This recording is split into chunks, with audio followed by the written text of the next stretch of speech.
To escape the bitter cold, homeless twin sisters begin caring for an elderly billionaire who is confined to a wheelchair. As they spend their days by her side, an astonishing truth emerges and changes everything. Snow fell silently that winter night, covering the town in a cold jar-white blanket.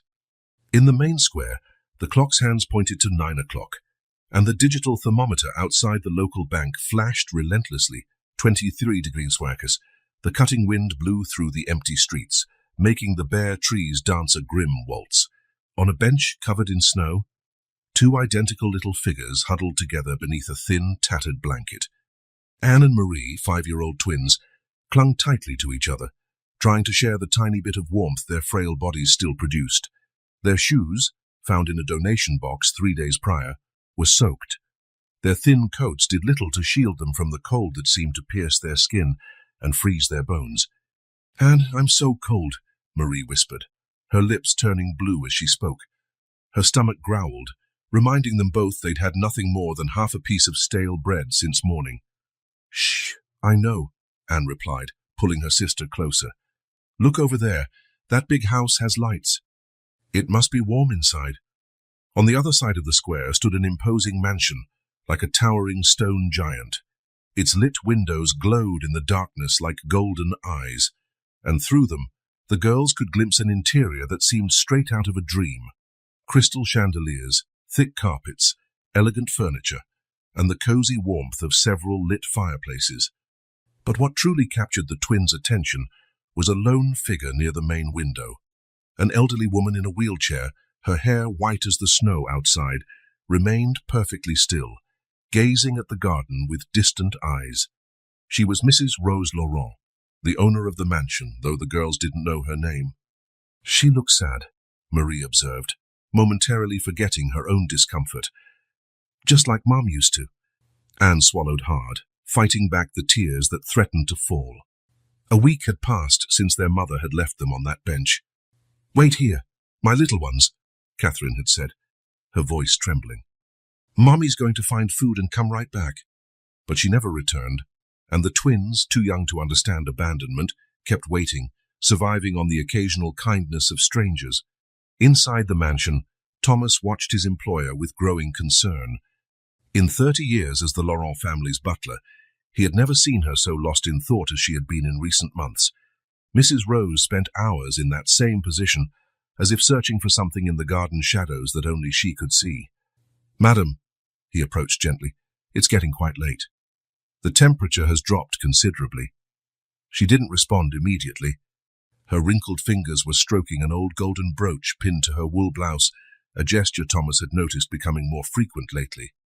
"You know, Thomas," her voice came out low, almost a whisper, "sometimes I wonder how many sad stories exist beyond these walls. How many lives are out there? They're missing something." The butler adjusted the shawl around his employer's shoulders. "I'll check the weather before locking up for the night," he announced, heading to the main door. The icy wind slapped him like a harsh blow when he opened the heavy oak door. That was when he saw them, two small silhouettes shivering violently on the bench in the square. For a moment, Thomas stood paralyzed. In 3 decades of service, he had learned to maintain discretion above all else, but the sight of those children stirred something in him, stronger than his training. One of the girls coughed, a weak, painful sound that echoed through the silent night. The other clung to her even more tightly, and from that distance, Thomas could see their blue lips. Something inside him, perhaps the very feeling he had just heard in Mrs. Rose's voice, pushed him to make a decision. He knew his employer had her rules, her meticulously organized routine, her preference for solitude. But he also knew he couldn't, in good conscience, let those children freeze to death when there were empty rooms and warm fireplaces just steps away. With determined steps, he crossed the garden. The twins, noticing his approach, shrank back, a reflex they had learned on the streets. "Hello," he said softly, crouching down to their level. "My name is Thomas. You two look terribly cold." We can't leave here," Anne replied, still holding Marie protectively. "Our mom told us to wait." Thomas felt his heart ache. "I understand. But how about we wait inside where it's warm, just until the cold passes?" The girls looked at each other, sharing a silent conversation only twins seem capable of having. Marie coughed again, and seeing her sister shivering harder, Anne relented. "Is there food in there?" she asked quietly. "Yes," Thomas answered with a gentle smile. "We've got hot soup in the kitchen, and maybe even hot chocolate." As he guided the trembling little figures toward the mansion, Thomas wondered how he would explain this to Mrs. Rose. His employer did not like changes or surprises. Her days followed a precise routine, and visitors, especially children, were not part of it. But something told him tonight would be different. Perhaps it was the way the twins leaned on each other, reminding him of old photographs he'd seen in Mrs. Rose's dusty albums. Or maybe it was simply fate, choosing this cold night to change the course of multiple lives. What Thomas didn't know, as he opened the door for Anne and Marie, was that this decision would not only save 2 children from the cold, it would also thaw the heart of a woman who had long ago stopped believing in new beginnings.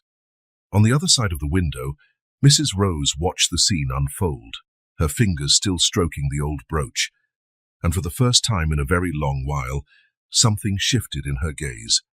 The warmth of the mansion enveloped the twins like an embrace after the biting cold outside. The entrance hall, with its marble floor and walls panelled in dark wood, seemed enormous to little Anne and Marie. A crystal chandelier hung from the high ceiling, casting golden shadows that danced on the walls. "Wait here a moment," Thomas requested, helping them remove their soaked coats. Their dresses, though dirty and worn, still retained a hint of dignity, as if preserving memories of better days. Marie clung to her sister's hand when Thomas walked away. The two remained exactly where he had indicated, like small statues, their wide eyes taking in every detail of the opulent surroundings. "Madame," Thomas entered the room where his employer still gazed at the snow-covered garden. "Forgive my intrusion, but—" "You brought them inside," Mrs. Rose interrupted, her voice neutral. It wasn't a question. "Yes, madame. They were nearly frozen, and—" "How old are they?" she asked, still not turning around. "About 5. They're twins." Something imperceptible changed in Mrs. Rose's posture. Her fingers, which had been stroking the brooch, paused for an instant. "Bring them here." Thomas hesitated briefly. In 30 years, he had never seen his employer allow children into her private quarters. In fact, ever since her nurse quit the previous week, Mrs. Rose hardly allowed anyone inside besides him. The twins entered the room hand in hand, their hesitant steps leaving small puddles on the Persian rug. Anne instinctively moved half a step in front of her sister. Mrs. Rose slowly turned her wheelchair around. Her face, lined with the years but still bearing traces of an old beauty, remained impassive as she studied the girls. Her deep blue eyes, which time had failed to dull, seemed to be searching for something in the identical faces before her. "Come closer," she said. Though her tone was firm, it sounded less cold than usual. The twins advanced cautiously in the glow of the fireplaces. Their pale faces and slightly purplish lips revealed the hours they'd spent in the freezing cold. "Which of you is which?" Mrs. Rose asked. "I'm Anne," replied the one standing slightly in front. "And this is my sister Marie." "Where is your mother?" Marie squeezed Anne's hand, so Anne answered softly. "She said she'd be back." "When?" "It's been a week," Anne swallowed hard. "But she's coming back. She promised." Mrs. Rose exchanged a meaningful look with Thomas. Their many years together allowed a silent communication that required no words. "Are you hungry?" she asked, surprising Thomas with the gentleness in her voice. Both girls nodded timidly. "Thomas, please get some hot soup and hot chocolate, and dry towels." She paused, noticing the girls' wet dresses. "And see if we still have those old clothes in the attic. There might be something that fits them." Once Thomas left, Mrs. Rose continued to observe the twins. There was something about them, maybe the way they stuck together, or how Anne protected Marie, that sparked memories she had long buried. "Do you know how to read?" she asked suddenly. "Yes, ma'am," Anne replied. "Our mom taught us. Marie is better at it than I am." A faint hint of a smile touched the old woman's lips. "See that book on the little table? Can you bring it to me?" Marie released her sister's hand and moved toward the table. It was a book of stories, its pages yellowed by time. She handed it to Mrs. Rose with reverent care. "Read it to me," the elderly woman said, returning the book, "while we wait for the soup." The girls glanced at each other in surprise. Marie opened the book with trembling fingers and started to read, her small voice gaining confidence with every word, and occasionally helped with harder words. Thomas returned with a tray to a scene he never imagined he would witness, the two girls seated on the rug, near Mrs. Rose's wheelchair, reading aloud, while his employer listened with an expression he hadn't seen in decades. "Madame," he cleared his throat gently, "dinner is served." The twins stopped reading, their stomachs growling at the smell of hot soup. Mrs. Rose watched them eat, noting their surprisingly polite manners despite their obvious hunger. "Thomas," she called as the girls finished their soup, "my nurse quit last week." "Yes, madam." "And you've been looking for a replacement?" "Without success so far, madam." Mrs. Rose fell silent for a moment, her fingers once more stroking the brooch. "Perhaps," she finally said, "we don't need a nurse after all." Thomas raised his eyebrows in surprise. "Madam, these girls," she gestured toward the twins, who were now fighting to stay awake, warmed and fed for the first time in days. "They need a place to stay, and I need help with a few simple tasks, straightening my blankets, reading to me, keeping me company. But they're only children, madam." "Exactly," she answered, a different light in her eyes. "Children are honest. They don't have hidden agendas. And these two—" She paused, observing how Anne placed a cushion behind Marie, who was already dozing off, seemed to have a natural gift for caring. Thomas realized what was happening. In all his years of service, he had never seen Mrs. Rose show such interest in anyone. Something about these twins had touched a deep part of his employer, which he suspected was linked to that ever-present brooch. "Would you like to stay?" Mrs. Rose asked the girls directly. Anne, the only one still awake, looked at her with wide eyes. "You could help me during the day, and in exchange you'd have a warm room, food, clean clothes." "And what if our mom comes back?" Anne asked, her voice trembling slightly. "Then we'll know exactly where to find you," Mrs. Rose answered, her voice softening.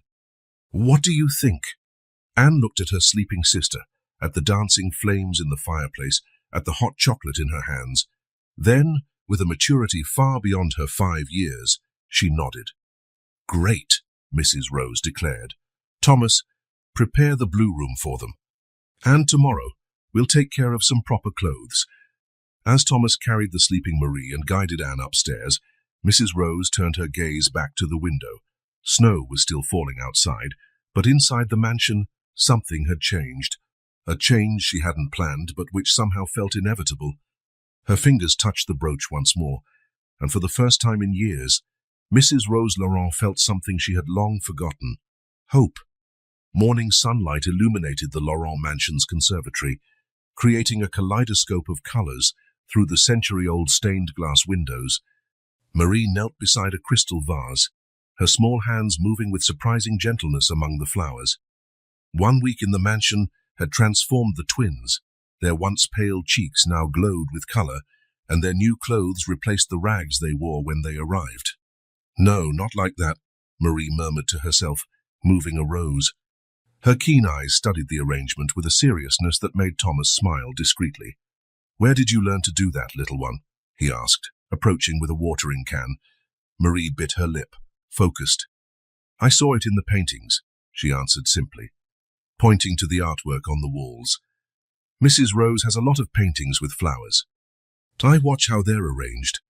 Across the mansion, Anne was helping Mrs. Rose organize an old bookshelf. The elderly woman, sitting in her wheelchair, pointed out which books should be dusted and put back.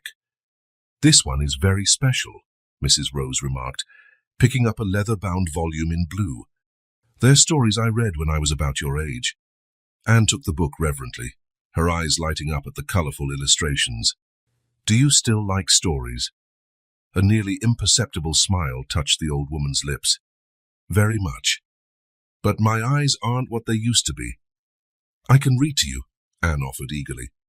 "Mom used to say I'm a really good reader." A flicker of emotion crossed the elderly woman's eyes, an emotion she swiftly concealed. "I would like that," she answered softly.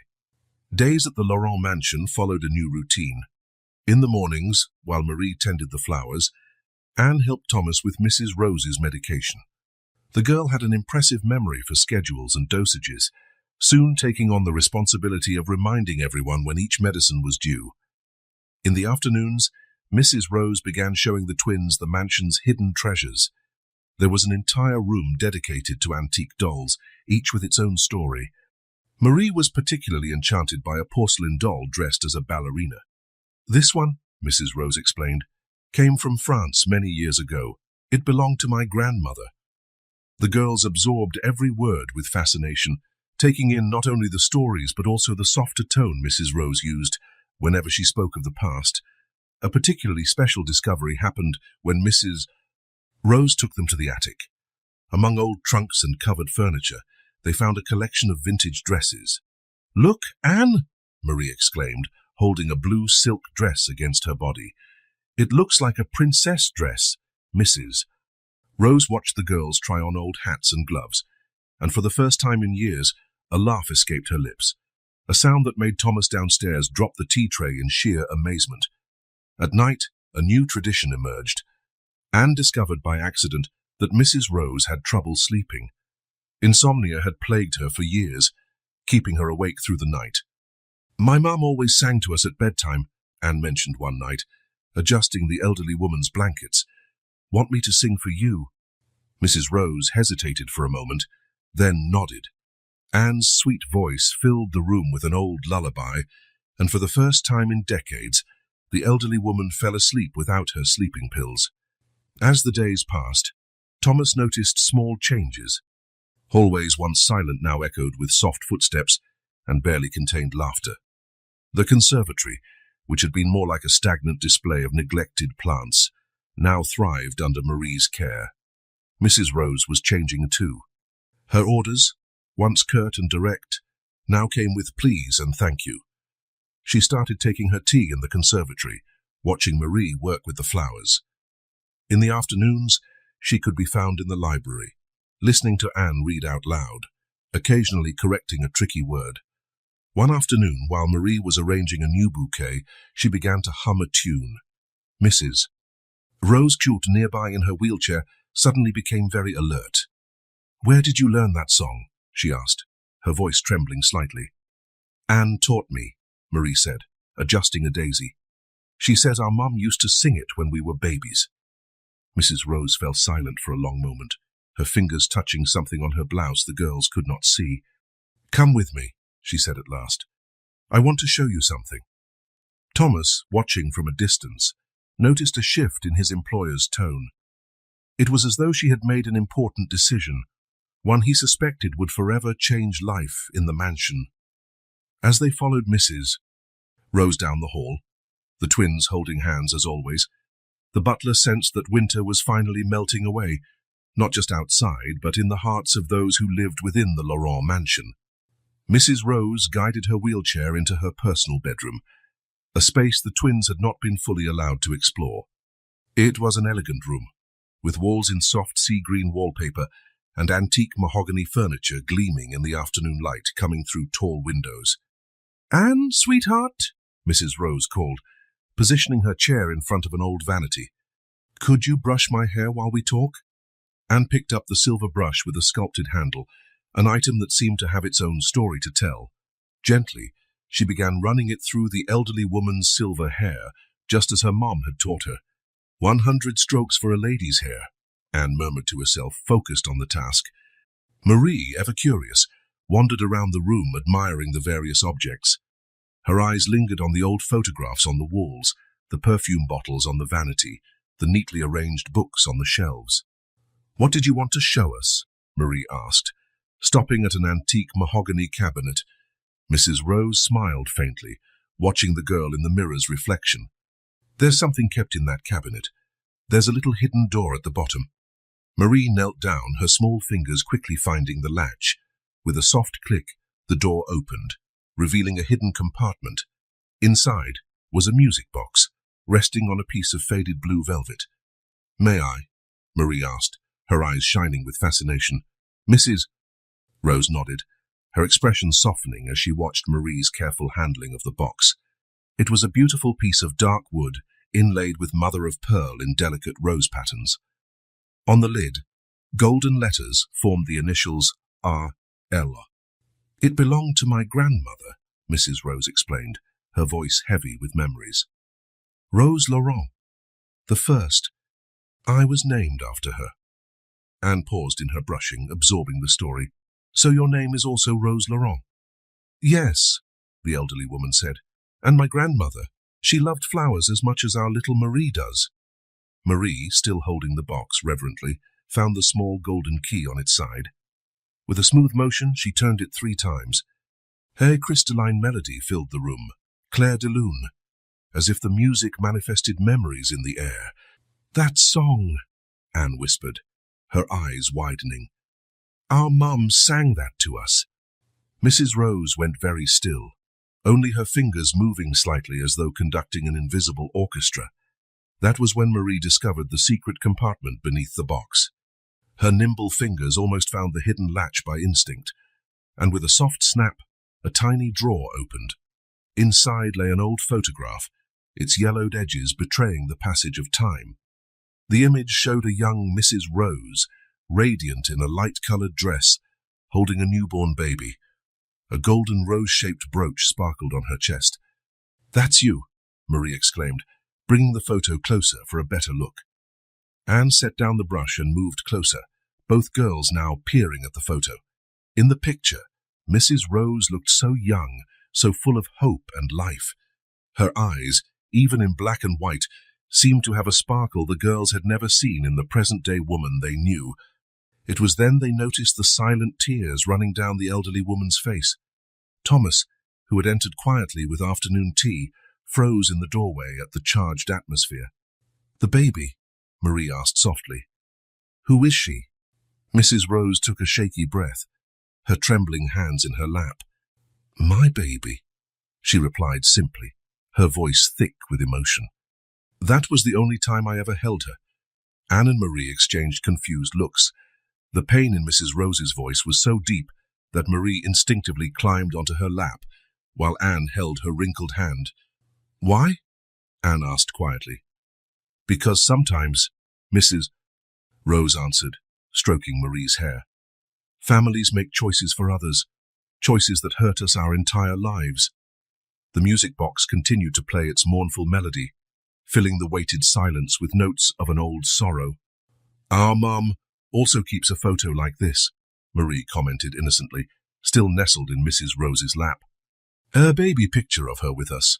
The elderly woman smiled sadly. Always keep that photo, she advised. Photos are memories you can touch. Thomas watched, his heart tight.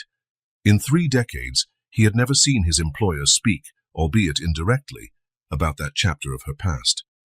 You know, Mrs. Rose continued, her voice quieter now, every object tells a story. This music box, for instance, belonged to my grandmother. She stopped abruptly. Marie, shifting on her lap, had caused her little cloth pouch to slip from around her neck, revealing its contents. On the carpet, shining against the dark rug, was a golden brooch, identical to the one Mrs. Rose wore in the photograph. The silence that followed was deafening. Even the music box seemed to hush its melody. Mrs. Rose locked her gaze on the brooch, her breathing visibly altered. Thomas stepped forward, worried by her sudden pallor. That brooch, she began, but her voice faltered. It's our only family heirloom, Anne explained, picking it up from the floor. Our mum said it was really important, that we should always keep it with us. Mrs. Rose extended a trembling hand, barely touching the piece, as though afraid it might vanish at any moment. Thomas, she called, her voice barely above a whisper. Thomas, do you see this? The butler approached, his own composure shaken when he recognized the jewelry. It was impossible not to. It was identical to the one Mrs. Rose had clung to for 50 years, ever since that day that changed her life forever. Yes, madam, he replied softly. I see it. The twins looked on, not fully understanding, but sensing that something important was happening. It's a very pretty brooch, Marie offered, trying to ease the sudden tension. Yes, Mrs. Rose answered, finally touching the piece with her fingertips. It's very special, more special than you can imagine. Thomas realized his employer needed a moment. Girls, he called gently, how about helping in the kitchen? Martha is making chocolate cookies. Though reluctant as the twins followed him, leaving Mrs. Rose alone with the old photo, the music box, and a brooch that, after 50 years, was dragging back memories she thought she'd lost forever. When Thomas returned a few minutes later, he found his employer still staring at the brooch, silent tears streaming down her face. Is it possible, Thomas? She asked, not lifting her eyes. After so long? The butler didn't reply. Some questions are too heavy for an immediate answer. Some truths need time to fully emerge. Outside, dusk began to fall, painting the sky in shades of pink and gold, the same colors of the brooch that, like a long-lost key, was beginning to unlock doors that had been shut for 50 years. The Laurent mansion slept under the night sky, but a light still burned in the second-floor library. For the third consecutive evening, Thomas found Mrs. Rose awake late, poring over old diaries and documents yellowed with age. More tea, madam, he offered, noting the deep circles under her eyes. Mrs. Rose merely nodded, her fingers trembling slightly as she turned the pages of an old journal. On the table in front of her, several opened boxes revealed their contents: old letters, official documents, and newspaper clippings. 50 years of meticulous searching. I found this, she said softly, handing Thomas a piece of paper. It was a hospital note dated 1975. It's from where everything happened. Thomas took the document carefully. In 3 decades of service, he had never seen his employer so openly sift through these memories. You need rest, he suggested gently. The girls will notice your exhaustion in the morning. The mention of the twins made Mrs. Rose lift her eyes from the diary. They sleep so peacefully, Thomas. So innocent. Her voice shook. Like my baby slept, that single night I had with her. Thomas set down the tea tray and allowed himself to sit, something he rarely did in her presence. But tonight was different. Tonight, 50 years of silence seemed about to break. Tell me, he asked simply. Mrs. Rose closed the diary in her lap, her fingers tracing its worn cover. I was 18, she began, voice barely above a whisper. It was a different time, Thomas. Getting pregnant out of wedlock was unforgivable. She paused, lost in memories. My family sent me to a rest home as soon as my pregnancy became obvious. They said it was for my own good, to avoid scandal. A bitter laugh escaped her lips. As if the real scandal wasn't what they did afterward. Thomas poured more tea, giving her time to collect herself. She was born on a winter night, Mrs. Rose continued. So tiny, so perfect. They let me hold her just once, for that photo, you know. Her hands shook as she lifted the cup. When I woke up the next morning, they had taken her away. And the brooch, Thomas asked gently. It was all I could leave with her. I took it from my own dress and placed it beside the baby when they let me hold her. The other one stayed with me. A silent promise that one day we'd find each other. Thomas watched as she unconsciously touched the brooch on her blouse, a gesture he had seen thousands of times, yet only now did he fully understand its meaning. I spent decades searching for her, Thomas. Hired detectives, combed adoption records, followed every lead. She gestured at the boxes spread across the library. It's all here. 50 years of searching without answers.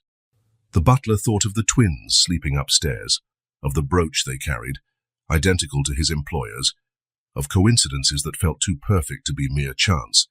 And now, Mrs. Rose continued, her voice trembling.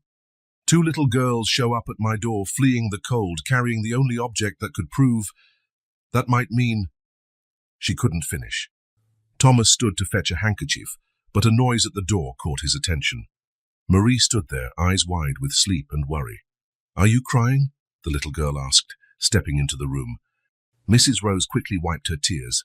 No, dear, I'm just tired. When I'm sad, Marie said, approaching the wheelchair, Anne sings to me. Do you want me to wake her? Thomas saw his employer swallow hard, clearly fighting to maintain composure. That's not necessary, little one. It's late. You should be sleeping. Can I sleep here with you? Marie asked, already climbing into the elderly woman's lap. Just for a little bit. Before anyone could answer, the child had settled, her sleepy eyes heavy. Mrs. Rose remained still for a moment, then slowly began to stroke her hair. Thomas, she called softly, after a few minutes. Look! Marie had dozed off, and in her sleep she was instinctively clutching the brooch around her neck, exactly as Mrs. Rose clutched her own every night, a gesture Thomas had witnessed for years. The same movements, she whispered, silent tears trailing down her cheeks. She sleeps the same way. Thomas approached with a blanket, covering Marie gently. I'll prepare your room, madam. You need to rest too. But Mrs. Rose made no move to leave.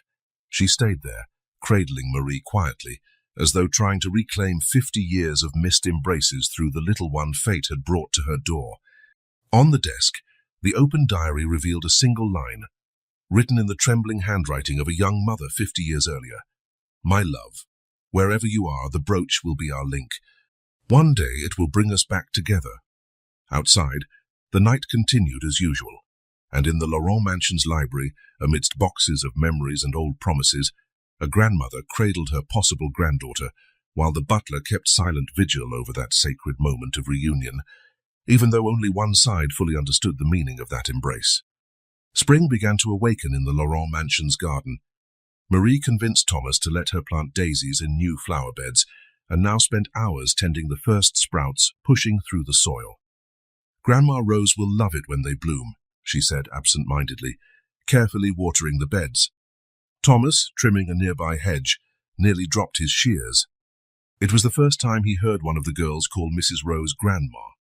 Even more surprising was how naturally it slipped out. In the conservatory, Anne was reading aloud to Mrs. Rose, as they did every morning. The elderly woman watched the child intently, noting small gestures that seemed so familiar, the way she furrowed her brow at a difficult word, exactly as Mrs. Rose had done in her youth. Grandma, Anne interrupted her reading suddenly. This story reminds me of a picture Mom used to keep. Mrs. Rose felt her heart race. What picture, dear? An old one in black and white, Anne said, closing the book on her lap. Mom said it was her as a baby with her mom. She used to cry whenever she looked at it. Marie, who had just walked in carrying a small pot of her daisy sprouts, joined in. That's right. The picture was in a music box like yours, Grandma. Mrs. Rose exchanged a significant look with Thomas, who had just entered with afternoon tea. A music box, she asked, trying to keep her voice steady. Yes, Marie continued, placing her pot on the side table. It played that song you like, the one Anne sings to help us sleep. Claire de Lune, Mrs. Rose whispered, her fingers automatically reaching for the brooch on her blouse. That's it, Anne exclaimed. Mum said it was a special tune her mum used to sing when she was a baby. Thomas observed his employer closely, seeing how she struggled to maintain composure. In 3 decades of service, he had learned to read every nuance of her expression. And that box, Mrs. Rose asked softly, where is it now? The girl's smiles faded. It was left at home, Anne answered quietly. When Mum left us on that bench, she only took the photo. She said she needed it. Marie climbed into Mrs. Rose's lap, as she always did when she sensed the elderly woman's sadness. But now we have you, Grandma, and your music box is even prettier. Mrs. Rose hugged the child, hiding the tears that were beginning to form. Anne joined the embrace from the other side of the wheelchair, and for a moment, time seemed to stand still in the Laurent Mansion's conservatory. Thomas backed away quietly toward the door, his heart heavy with emotion. The coincidences were too many. 2 identical brooches, 2 similar music boxes, an old photograph, even the girl's small gestures mirroring those of his employer. Later that night, after the twins had gone to bed, Mrs. Rose summoned Thomas to the library. They called me Grandma today, she said, her voice trembling slightly. It felt so natural. Yes, madam. I noticed with Marie in the garden. Thomas, she continued, turning her wheelchair to face him, do you recall the music box I gave along with the brooch? How could I forget, madam? It was the only thing you managed to leave with the baby. It was unique, Mrs. Rose emphasized, made especially for my grandmother in Paris. There was no other like it. A weighted silence fell. And the song Thomas Clair de Lune, it was the tune I sang throughout my pregnancy, the only one that soothed the baby. Thomas noticed that Mrs. Rose looked younger suddenly, as if hope could reverse time. The girls, she went on, her voice barely a whisper, they have so many of my traits, Thomas. The way Marie is with flowers, how Anne furrows her brow when reading, even how they sleep, hands tucked under their faces. Madam, it can't be mere coincidence, she interrupted. The brooch, the music box, their gestures. It's as if blood recognizes blood, Thomas finished softly. Mrs. Rose nodded, silent tears streaming down her cheeks. 50 years, Thomas. 50 years of searching, and now— A noise at the door interrupted them. It was Anne, wearing her new nightgown, eyes heavy with sleep. Grandma, I can't sleep. Can you tell me a story? Mrs. Rose discreetly wiped her tears. Of course, dear. How about I tell you about the first Rose Laurent, my grandmother, and how she got a very special music box in Paris? Anne smiled, climbing onto the elderly woman's lap as Thomas guided the wheelchair toward the twins' bedroom. On the way, they passed the conservatory, where Marie's new sprouts were beginning to peek out, small promises of blossoms that, like long-lost connections, were finally finding their way home. The next morning began like many others at the Laurent mansion. Anne and Marie helped Thomas serve Mrs. Rose's breakfast in the conservatory, a routine they had established in recent weeks. Marie had just placed a fresh arrangement of daisies on the table, her first flowers from the garden, while Anne carefully arranged a napkin on the elderly woman's lap. Your daisies look beautiful, dear, Mrs. Rose praised, making Marie beam with pride. The peaceful family moment was interrupted by movement in the garden. Thomas, ever watchful, was the first to notice a figure approaching the gates. It was a young woman, her dark hair disheveled, and her worn clothes hinting at days, maybe weeks, on the streets. She walked hesitantly, her eyes fixed on the conservatory windows where the twins played without a care. Thomas? Mrs. Rose sensed his tension. What's wrong? Before he could answer, the woman drew closer, her face now visible through the glass. Mrs. Rose felt the air leave her lungs. It was like seeing a ghost, not her lost daughter, but something even more shocking, a younger version of herself. The twins, who had their backs to the window, sensed the sudden change in the room. When they turned, they screamed in unison. Mum! Marie dropped the water pitcher she was holding, sending shards of crystal and water across the floor.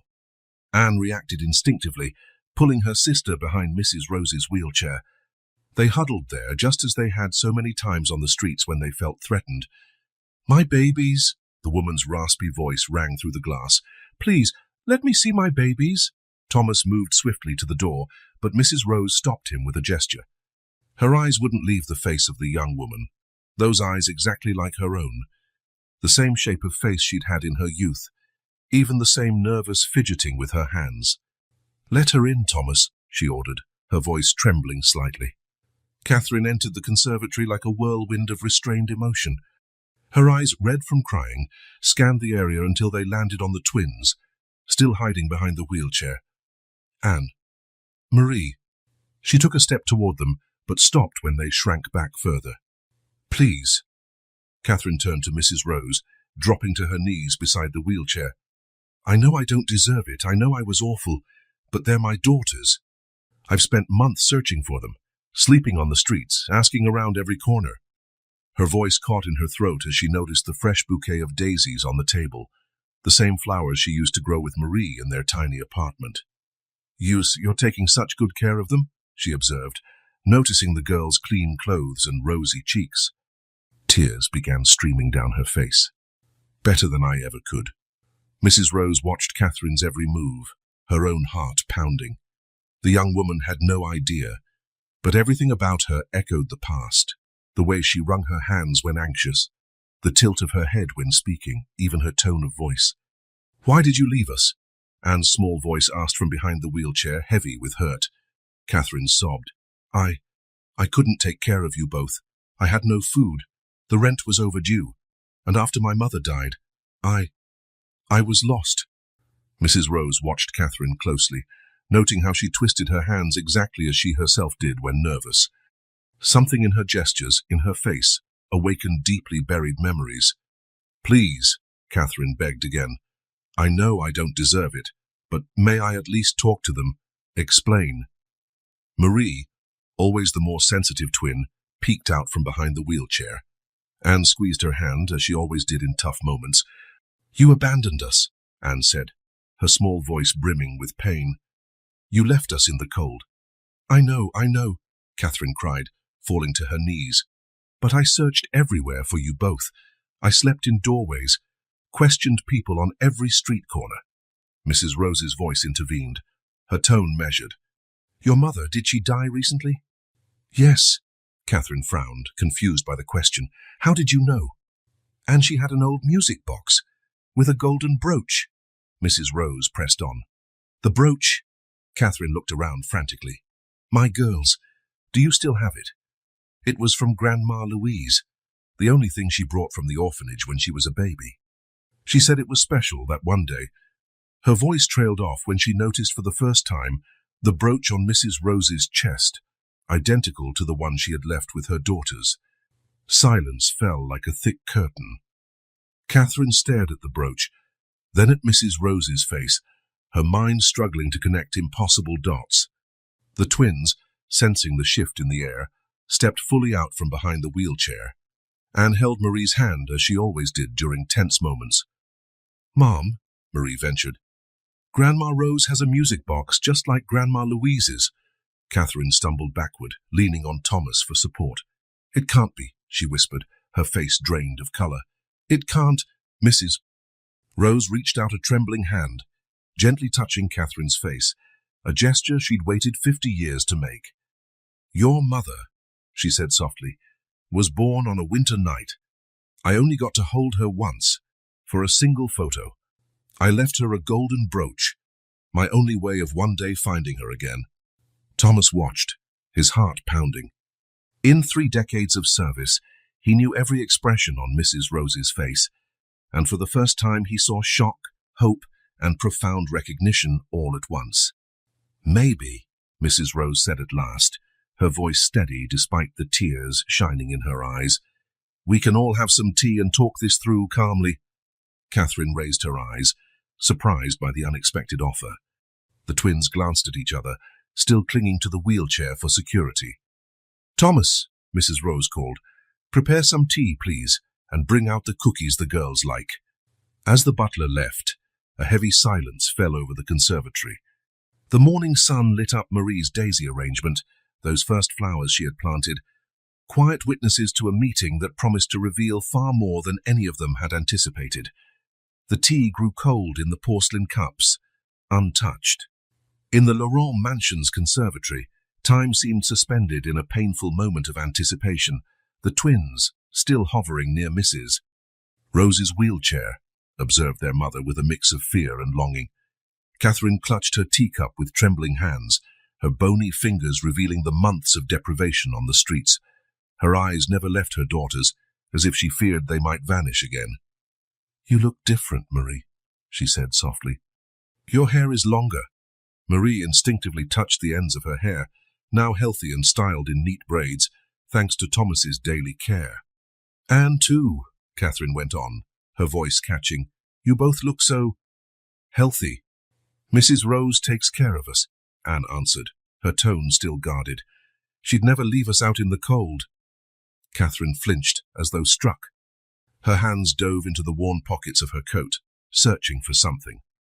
"I know I don't deserve forgiveness," her voice quavered, "but I need you to understand, to know about your grandmother." She pulled out a wrinkled photograph, smoothing its creases reverently. "It's the only thing I managed to keep, not even the music box." Mrs. Rose watched every motion carefully, noticing how Catherine's gestures mirrored her own, the way her hands trembled, the slight tilt of her head. "This is my mother," Catherine extended the photo. "Louise, with her. We never went without, even though it was just the two of us. She worked 2 jobs but still found time to sing to me, to tend to plants." Marie inched closer at the mention of plants. Catherine caught the movement. "You got that from her?" She smiled sadly. "Your knack for flowers."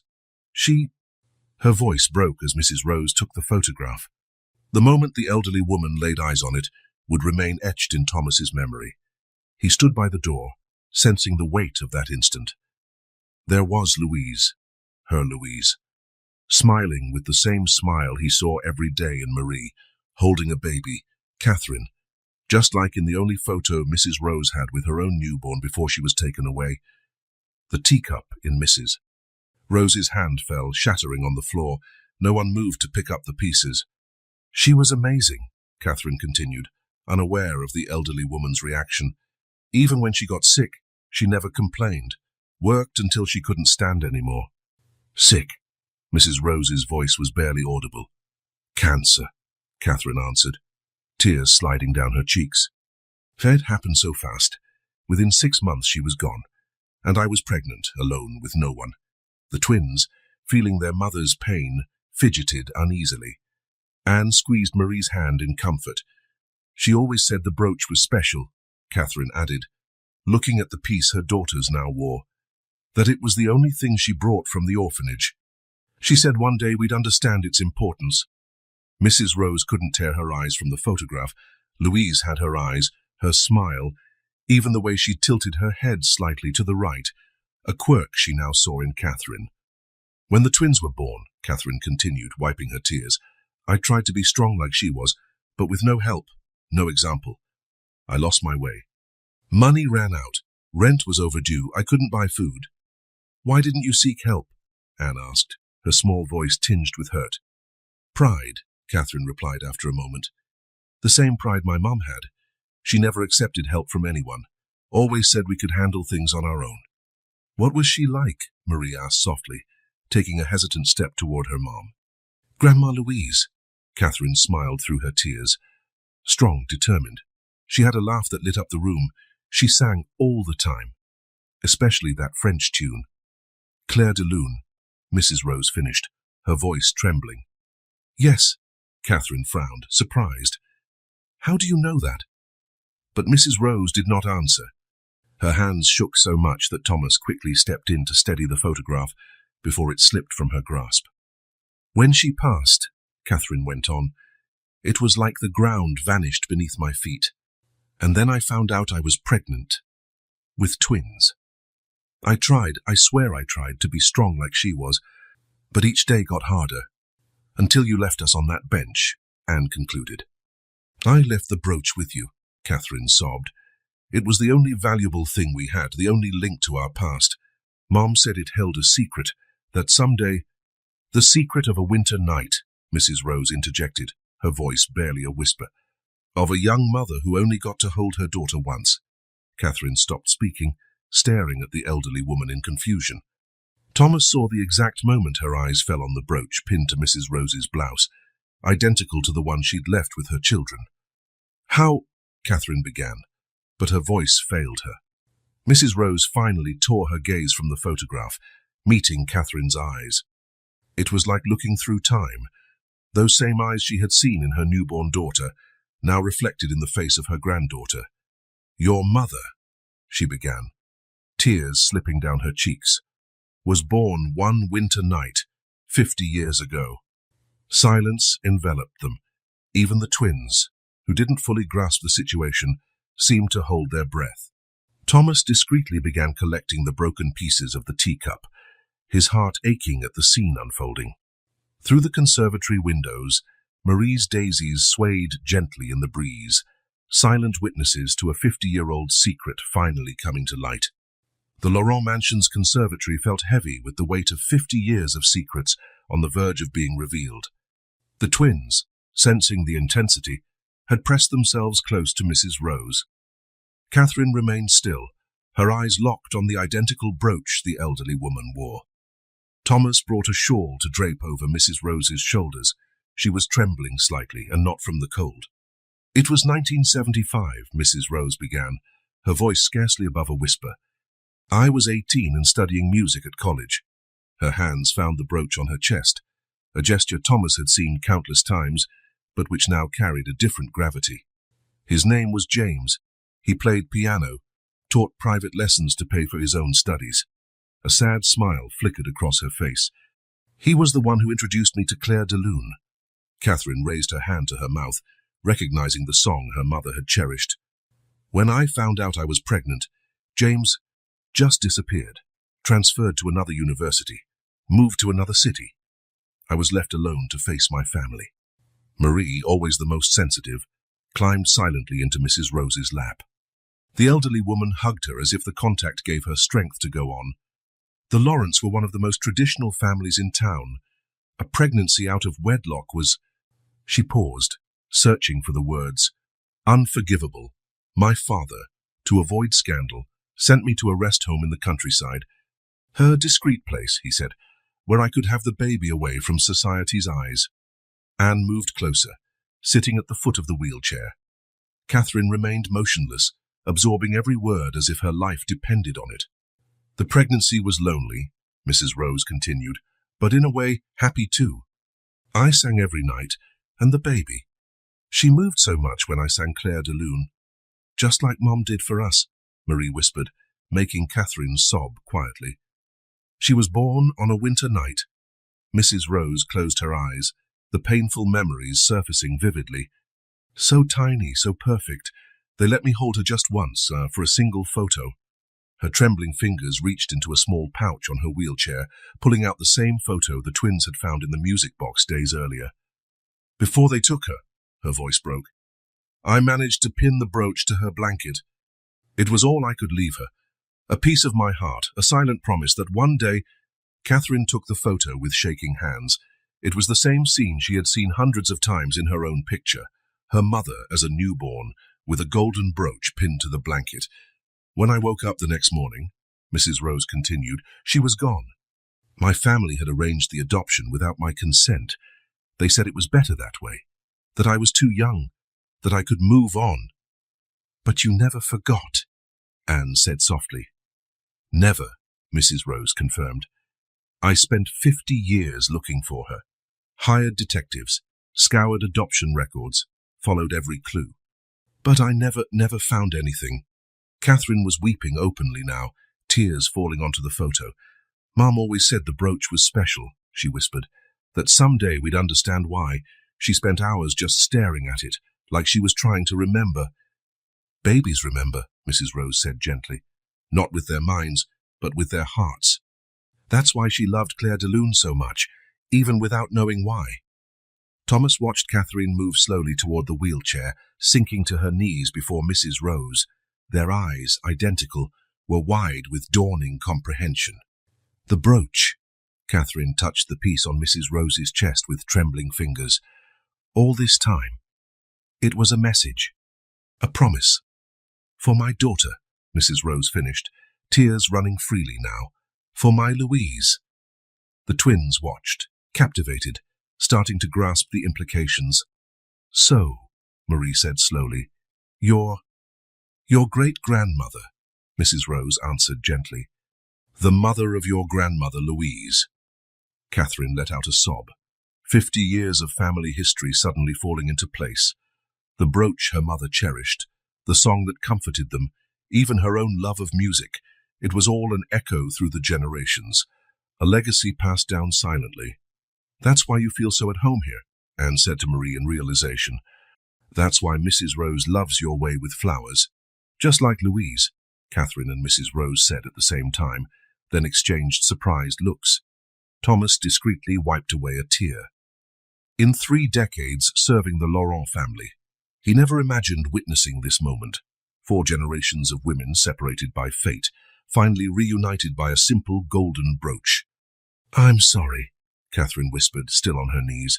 For leaving my daughters, I couldn't cope with losing Mom, with the pregnancy, with everything. Sometimes, Mrs. Rose responded softly, touching her granddaughter's cheek. The choices we make out of fear lead us exactly where we need to be. Marie and Anne, moving as one, embraced their mother for the first time since her return. Catherine wrapped her arms around them, sobbing. Can we, she hesitated, looking at Mrs. Rose. Can we stay? All of us. The elderly woman smiled through her tears. opening her arms to include Catherine in the embrace she already shared with the twins. "This was always your home," she said, "even when we didn't know it." Thomas watched a moment longer before leaving quietly. In the conservatory, Marie's daisies swayed in the breeze, as if celebrating the moment. He smiled, thinking how fate can take strange turns to correct its own mistakes. 50 years, 2 generations, and 1 golden brooch later, the Laurent family was finally whole. Night had fallen over the Laurent mansion, but no one was thinking of sleep. In the great hall, Thomas had lit the fireplace, creating a cozy setting where now 4 generations of women shared long-held stories. Mrs. Rose held the golden brooch in her wrinkled hands, tracing its delicate rose engravings with her fingers. Marie, curled up in her lap as had become her habit, watched with fascination. "It had belonged to your great-great-grandmother Rose, the first," Mrs. Rose explained softly. "She received it as a gift in Paris, then had 2 identical ones made, one for me and the other meant for my future daughter." Catherine, seated on the rug at the foot of the wheelchair with Anne leaning against her shoulder, listened intently. "Mom used to sleep with it under her pillow," Catherine revealed, making Mrs. Rose catch her breath. "She said she had good dreams when the brooch was nearby." "What kind of dreams?" Mrs. Rose asked, her voice trembling slightly. "About music." Catherine smiled through her tears. "Always about music. Especially Claire de Lune," they all finished in unison, making the twins smile. Thomas, serving hot chocolate for everyone, noticed how his employer tried to hide her tears. In 3 decades, he had never seen her so vulnerable or so alive. "What was she like?" Mrs. Rose asked softly. "Day to day with you." Catherine closed her eyes for a moment, searching for the best memories. "Strong," she began. "Incredibly strong. She worked as a nurse by day and taught piano at night, but she always found time to bake cookies on Sundays." "Chocolate cookies?" Marie asked excitedly. "With extra chips?" Catherine smiled. "Just like Thomas makes for you." The butler paused, surprised. He had only started making the extra chocolate version after seeing how much the twins loved them, yet another unconscious echo passed through the generations. "And flowers," Catherine continued, looking at Marie. "Our apartment was tiny, but she turned the balcony into a real garden. She said flowers have the power to heal the soul." Mrs. Rose sobbed softly. "My mother, the first Rose, said exactly the same thing." Anne picked up the brooch she wore, studying it with new eyes. "Is that why you got so upset when you saw us wearing it?" "Yes, dear." Mrs. Rose ran a hand over her granddaughter's hair. "It was like 50 years of searching ended in a single moment. That brooch was my only link to Louise, proof that night in the hospital wasn't just a dream." "She stared at it for hours," Catherine recalled, "especially on tough days, and she always said, 'One day we'll understand, daughter. One day this brooch will share its story.'" "And it did," Marie commented quietly, placing her brooch next to Mrs. Rose's. "Look, they're like mirrors." The 2 brooches, side by side, shone under the firelight, identical in every detail, each rose engraving and golden curve, 50 years apart, now together at last. "She had your eyes," Catherine continued, gazing at Mrs. Rose with fresh understanding, "and your smile. Now it makes sense why I've always felt so connected to certain music, certain flowers." "Blood remembers," Mrs. Rose whispered, "even when the mind forgets." "Like when Marie started arranging flowers just the way you like them," Anne observed. "Or when you sang Claire de Lune without ever fully learning the words," Catherine added, making Anne blush. Thomas watched, his heart full. The similarities were staggering. Marie's gift with flowers, so much like Mrs. Rose's youth, Anne's musical talent, echoing generations of piano teachers, even Catherine's small mannerisms, echoing her mother. "Louise had a dream," Catherine said after a moment of silence. "She wanted to open a music school for underprivileged children. She started saving money, but then she fell ill." Mrs. Rose squeezed her granddaughter's hand. "We can make that dream come true," she said softly, in her memory. Catherine looked at her grandmother with wide eyes. "How you would do that?" Louise was my daughter, Mrs. Rose answered, her voice breaking. Even though I never got to raise her, even though I lost all those years, she was always mine. And through you, through the twins, I can finally know her. Marie picked up both brooches and, in a gesture as natural as breathing, pinned one on Catherine's dress and returned the other to Mrs. Rose. Now we're all connected, she said simply. Thomas quietly slipped out of the hall, leaving the 4 generations of Laurent women to share more stories, more memories, more discoveries about Louise. Outside in the garden, Marie's daisies gleamed under the moonlight, like small stars bearing witness to the moment, a circle broken 50 years before finally closed. The brooch had kept its promise. Across 5 decades, 2 adoptions, 1 abandonment, and a fateful reunion, it had at last brought the entire family home. Chapter 11, Target 12, Transformation and Healing. The Laurent mansion awoke to a new reality in the week following all these revelations. Autumn arrived slowly, painting the garden leaves in shades of gold and red, as though nature itself wished to mark the start of this new chapter. Catherine, still bearing the visible marks of her months on the street, spent hours lurking in the mansion's corridors, watching her daughters interact with Mrs. Rose. Her thin, tense body revealed her inner conflict between wanting to draw closer and the weight of guilt she still carried. Every morning, she witnessed the same ritual. Anne, surprisingly gentle for a 5-year-old, helped Mrs. Rose with her breakfast. The little girl knew the routine perfectly. First the medications, then a cup of tea with 2 teaspoons of sugar, toast with strawberry jam on Tuesdays and Thursdays, oatmeal with honey on the other days. Grandma likes it when I blow on her tea 3 times before I hand it to her, Anne explained one day to Thomas, who smiled at the realization that Mrs. Rose had done that same gesture in her youth. Meanwhile, Marie had turned the conservatory into her personal kingdom. Each morning, before the sun fully rose, she was already among the flowers, whispering to them as if they were old friends. Her small hands, once raw from the cold streets, now moved with impressive skill among the plants. The daisies need more sunlight, she declared one morning, surprising Thomas with her certainty. And the lilies are too crowded.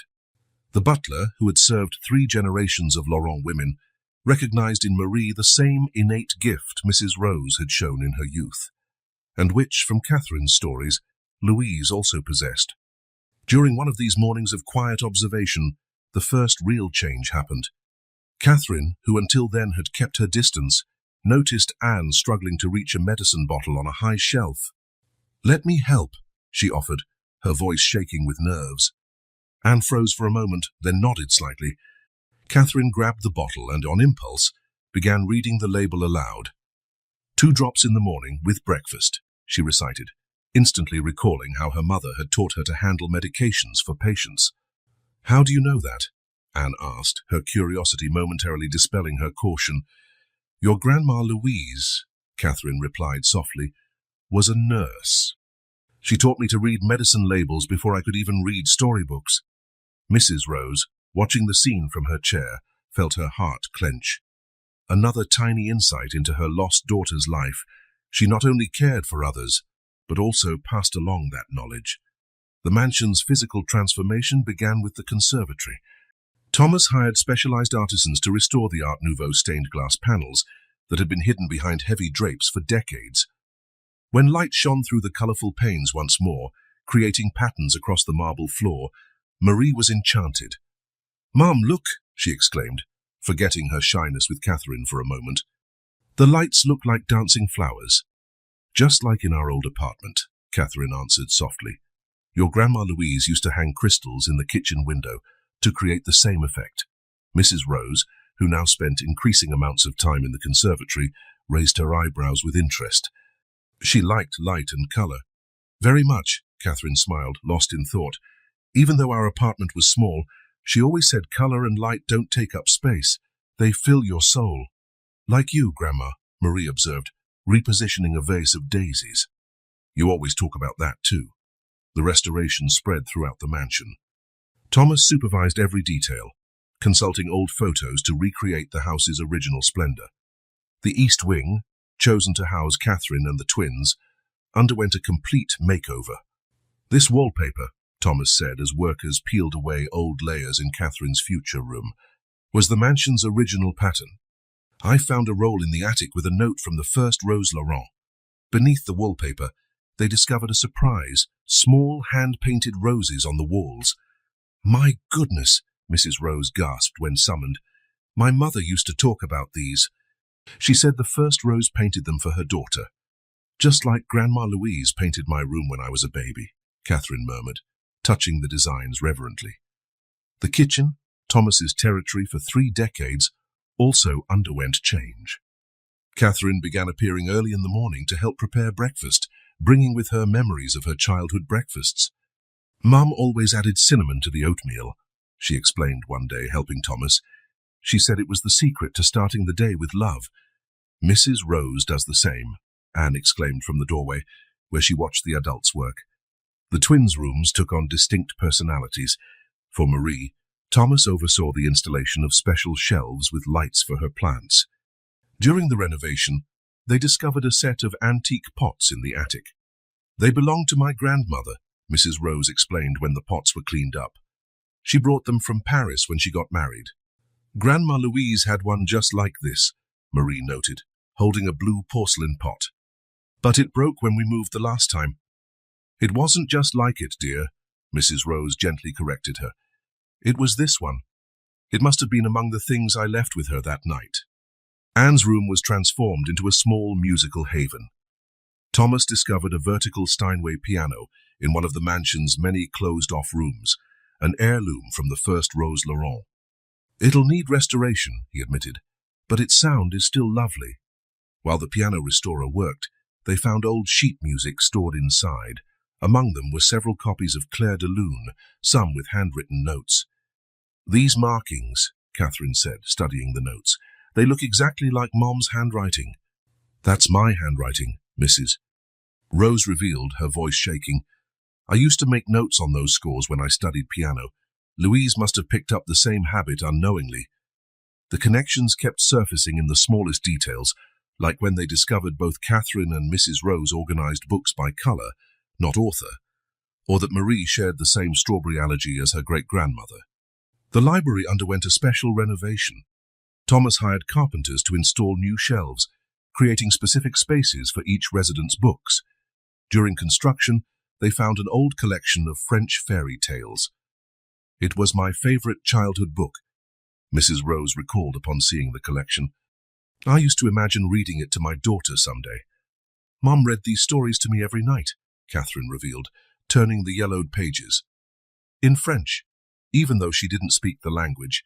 She said the tales sounded more magical that way." The music room became the mansion's lively heart. While cleaning, Thomas discovered a set of vinyl records carefully stored in an antique cabinet. "All classical music," he explained, dusting off an old Victrola. "Mrs. Rose once collected them." "Mom too," Catherine exclaimed, scanning the albums. She had a small but cherished collection. She'd play Debussy to fall asleep. Anne, exploring the room with growing curiosity, found a box of handwritten sheet music in the cabinet's depths. "Look, Grandma, it has your name on it." Mrs. Rose took the yellowed papers with trembling hands. They were her own youthful compositions, written during her pregnancy. "I composed for her," she said softly. "For Louise. Every night, I'd sit at the piano and let the music express everything I couldn't say." Catherine drew nearer, her eyes fixed on the manuscripts. "Mom composed too. Small pieces, nothing too elaborate, but she always said they were for me." Daily routines settled in naturally. Mornings began early, with Marie tending her plants while Thomas and Catherine prepared breakfast. Anne assisted Mrs. Rose with her morning routine, a ritual that became more cherished each day. "Your hand is as gentle as Grandma Louise's must have been," Mrs. Rose remarked one day as Anne brushed her hair. "She was a nurse, right? She must have had kind hands for her patients." "Mum says she used to sing to them," Anne replied, focusing on the gentle strokes of the brush. "Like I sing to you at bedtime." Afternoons were devoted to music and reading. Catherine discovered she had not only inherited her mother's love of music, but also the same natural talent found in the Laurent line. Under Mrs. Rose's patient guidance, She began reacquainting herself with the piano. "Your fingers move exactly like mine," the elderly woman observed during a lesson. "As though your body remembers something your mind never learned." The old ballroom, locked for decades, was reopened and transformed into an informal sitting room. The Venetian mirrors were polished to their original shine, and the crystal chandeliers sparkled once again. "Grandma," Marie asked one afternoon, admiring the final result, "why was this room locked?" "Mrs. Rose hesitated, her hands moving to her brooch, an emotional reflex they all recognized by now. "It was in here," she finally said, "that I found out I was pregnant with Louise, during a spring dance, after they took her away. I couldn't step inside again." Catherine, fluffing cushions on a nearby sofa, froze at that. "Mum once told me her happiest moment was discovering she was pregnant with me. Said she danced alone all night out of pure joy." Thomas, watching from the doorway, noted how the 4 generations of Laurent women seemed linked by invisible threads of shared memories, some clear, others carried silently in their blood. The most significant transformation took place in the attic. While sorting through crates, they found trunks of old clothes from the first Rose Laurent down to a young Mrs. Rose. Among them, a box of hats caught Catherine's eye. "That smell," she murmured, opening one of the boxes. "Lavender and vanilla." "My mother's perfume," Mrs. Rose said from the attic door, where Thomas had wheeled her in. "She kept little sachets of lavender and vanilla in all her boxes." "Louise did the same," Catherine replied, tears silently falling. "All our clothes smelled like this." The twins, rummaging through other trunks, found a collection of porcelain dolls. "Look, Mom," Marie exclaimed, holding one dressed in blue. "It's just like the one Grandma Louise gave me on my birthday." "Not just like it," Mrs. Rose corrected, her voice trembling. "It is the same. It was my favorite doll when I was a child. I left it with Louise at the hospital." The attic's revelations continued. In a particularly old trunk, they found a christening gown, carefully preserved in tissue paper. "It was mine," Mrs. Rose explained, touching the yellowed fabric. "And then it was Louise's." "And mine too," Catherine whispered, recognizing the delicate embroidery. "Mom kept it in a special box. Said it was our only real family heirloom." It was after these attic explorations that Mrs. Rose finally made her decision. She gathered everyone in the main hall one evening after dinner. Thomas had prepared tea and cookies, and the crackling fire set a warm atmosphere. "This mansion," Mrs. Rose began, looking around at the faces that had become so dear to her, "has been empty for far too long. 50 years of silence and loneliness, waiting for something I couldn't name." Catherine, seated nearby with the twins, listened carefully, her hands clasped with her daughter's. "Now I understand," Mrs. Rose continued, her voice steady. "The house was waiting for you. Every empty room, every quiet corridor, all of it waiting to be filled with life again." "Madam," Catherine started, but Mrs. Rose gently cut her off. "No, dear. To you, I'm simply Grandma, and I want you and the girls to stay here, not as guests, but as family, the way it always should have been. But after what I did," Catherine hesitated, tears filling her eyes. "I abandoned my children, and I lost Louise," Mrs. Rose replied softly. "Not by choice, but I lost her. Fate separated us, but now it's brought us back together. Through you, through these little ones.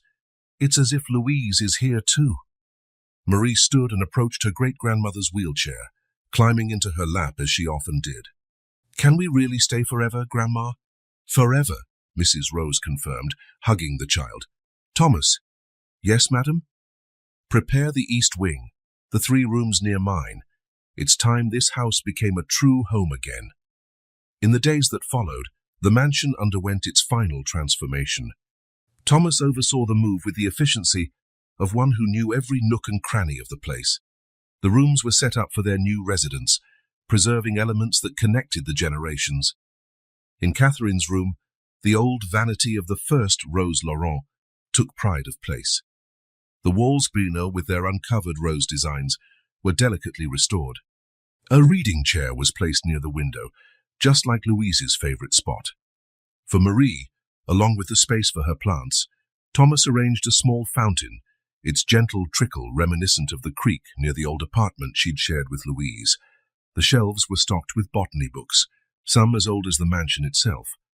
Anne's room now revolved around music, the restored piano standing front and center. The sheet music they had found was framed, creating a musical timeline of the Laurent family. From Mrs. Rose's compositions to Anne's budding melodies, the mansion came alive. Formerly silent hallways now resonated with laughter and music. The garden flourished under Marie's and Catherine's care. Evenings were filled with stories and songs, each moment revealing more links between the generations. One particularly significant morning, Thomas found all 4 Laurent women gathered in the conservatory. Mrs. Rose sat in her chair, Catherine at the piano, Anne singing while Marie arranged flowers. Sunlight filtered through the restored stained glass, projecting dancing colors around them. That was when he noticed they were all wearing the golden brooches. The original pair that had once separated mother and daughter 50 years ago, now reunited and magnified in meaning, uniting 4 generations of Laurent women. "Thomas," Mrs. Rose called, noticing him, "look at them. It's as though time doesn't exist, isn't it? As if 50 years were just the blink of an eye." The butler smiled, taking in how Catherine played Claire de Lune on the piano. Anne sang with the same sweet tone Louise must have had, and Marie arranged flowers exactly like her great-grandmother had in her youth. "Time doesn't exist for certain things, madam," he replied gently. "Love, music, flowers, some legacies are eternal." The Laurent mansion, for so long merely an empty shell of old sorrow, had finally become what it was always meant to be. A home where past and present coexisted in harmony, where 4 generations of women rediscovered bonds that even 50 years of separation could not sever. And each night, as the final notes of Claire de Lune echoed through now vibrant corridors, it was as though Louise were also there, smiling through the generations, finally at peace, seeing her family reunited exactly as destiny had always intended. Life settled into a rhythm at the Laurent mansion in the months that followed. Winter was beginning to bow out, taking with it the last traces of the loneliness that had once haunted those halls. Mornings now began earlier. Catherine, slowly regaining her health and confidence, was always the first to wake. Thomas would find her in the kitchen before dawn, preparing tea with the same meticulous care her mother had once shown. "Louise said tea requires attention," she explained one morning, measuring the leaves carefully. "Like a patient, each one needs the right timing."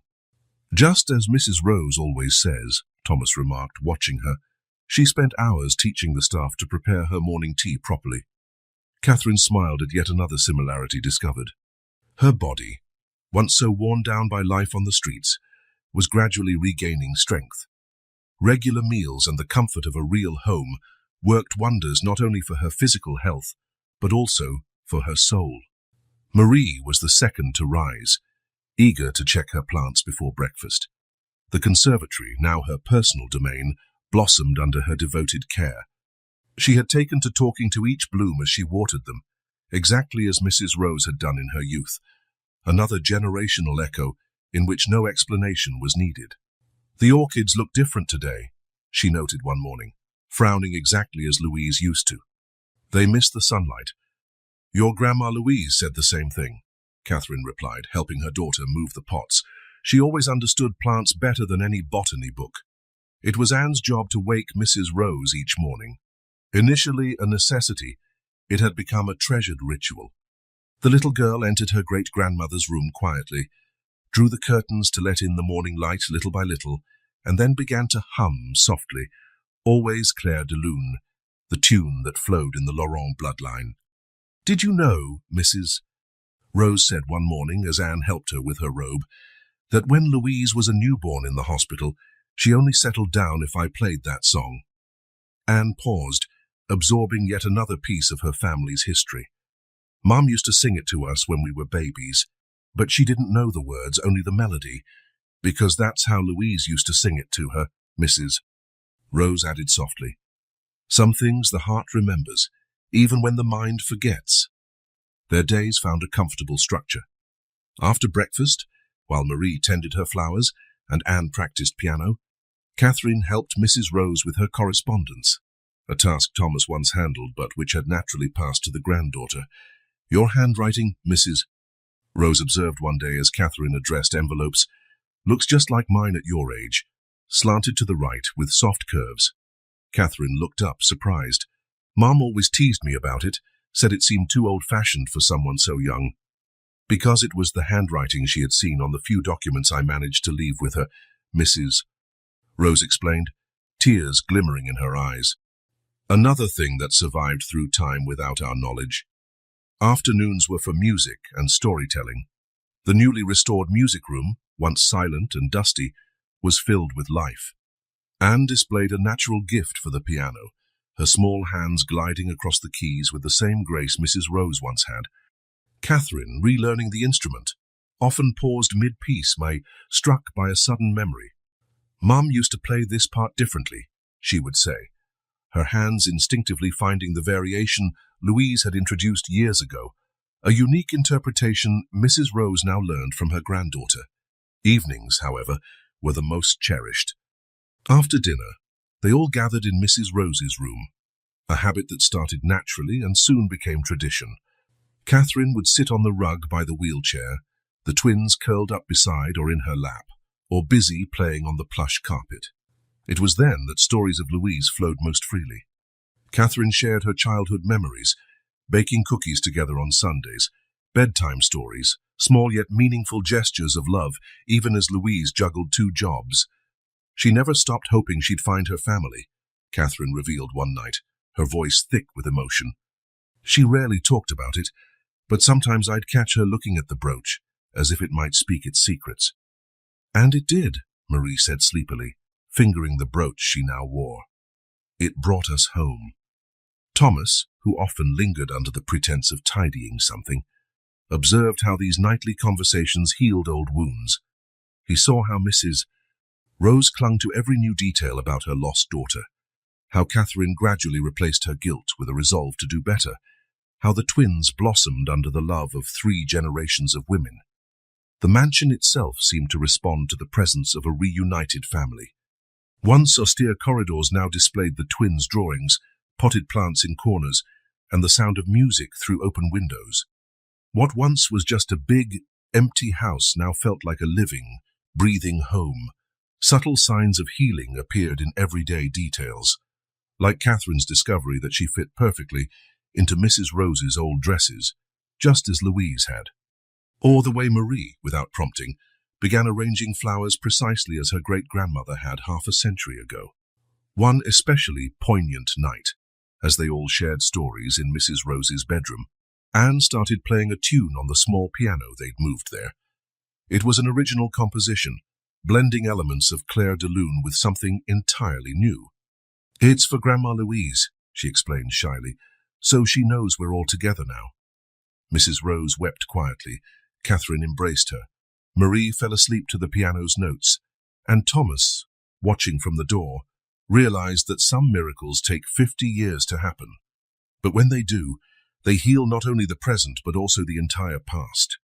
The Laurent mansion, which had once been a monument to loss and isolation, had finally become what it was always meant to be, a home where 4 generations of women found their place, where love, like Marie's garden flowers, bloomed freely, healing old wounds and laying strong roots for the future.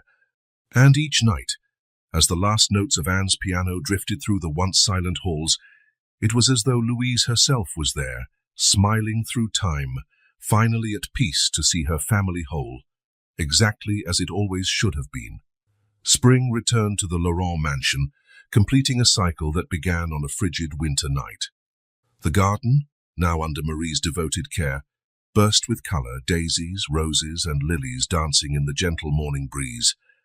Thomas was overseeing the installation of a special frame in the main hall. It was a unique piece commissioned from Paris, made of crystal and gold, worthy of housing the 2 brooches that after 50 years had brought a family together. Around the brooches, photographs told a story, a young Mrs. Rose with baby Louise, Louise grown up, holding a small Catherine with newborn twins, and finally, a new picture, 4 generations of Laurent women smiling at the camera, their bond and resemblance undeniable. "It's perfect," Mrs. Rose said, admiring the finished display from her wheelchair. Her face, once lined with decades of sorrow, now bore a serenity Thomas had never seen. Catherine entered, carrying a tea tray, a ritual she had taken on naturally, turning it into a shared moment of connection with her grandmother. "The girls are in the garden," she announced, setting down the tray in the same meticulous manner Louise once had. "Marie insists her roses need a morning chat." "Just like you used to do, madam," Thomas added gently, noting the bright smile that lit Mrs. Rose's face. Through the French windows, they could see the twins outside.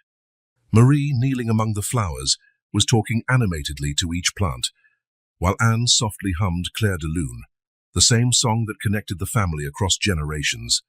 "Sometimes," Mrs. Rose said, her voice filled with emotion, "I look at them and see Louise. The way Marie is with flowers, how Anne furrows her brow in concentration. It's as if time doesn't exist." Catherine approached her grandmother, taking her hand. A year ago, she had been a desperate mother, abandoning her children on a bench.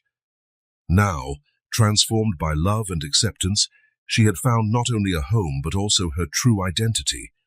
"Mom would be happy," she said softly, "seeing her granddaughters grow up here in the home that should have been hers too." "She is here," Mrs. Rose replied, squeezing her granddaughter's hand.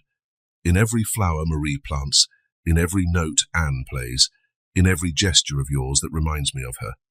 Thomas watched with a full heart. The mansion, which for so long was merely a hollow vessel of old memories, now pulsed with new life.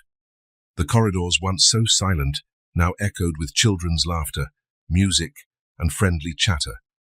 The walls that had once witnessed deep sorrow now hosted daily moments of joy. He recalled the night he'd found the twins shivering in the cold.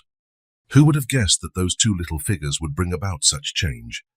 That his simple act of compassion would set off a chain of events capable of healing 50 years of pain.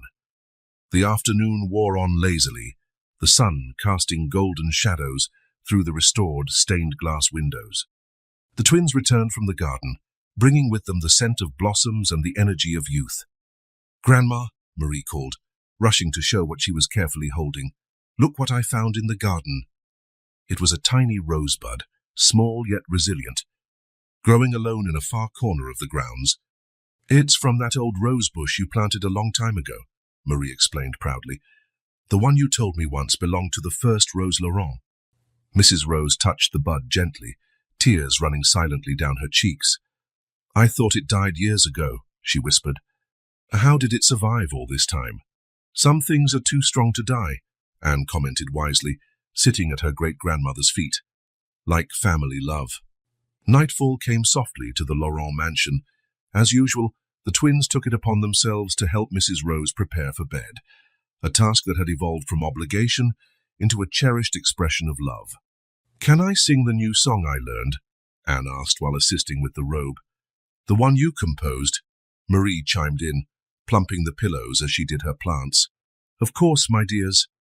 Mrs. Rose smiled, watching how the two coordinated their efforts in perfect harmony. Catherine appeared at the door, carrying a cup of evening tea Louise used to brew. She paused to take in the scene, her daughters tending to their great-grandmother so lovingly, Anne's gentle melody filling the room, and Marie's floral scent wafting from the bedside table. Thomas, on his final rounds for the evening, also stopped to observe. The family he'd served for 3 decades was finally complete. The circle broken one winter night half a century ago was now closed on a spring evening. Settled in her bed with the twins' help, Mrs. Rose gazed at a newly hung photo on the wall, one of all 4 together, each wearing the shining golden brooch, identical smiles lighting their faces.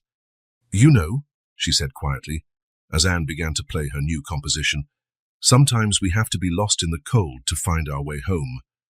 Marie, sleepy, snuggled beside her. "But now we'll never be cold again, right, Grandma?" "No, my darling," Mrs. Rose replied, embracing the child as Anne played and Catherine watched with tears in her eyes. "Now we have the real treasure. We have each other." Thomas closed the door gently, leaving the family to their private moment. Outside, stars shone above the Laurent mansion, and in the garden, that tiny rosebud prepared to bloom. Another promise that some bonds are too strong to break, some loves too deep to forget, and some treasures too precious to remain lost forever.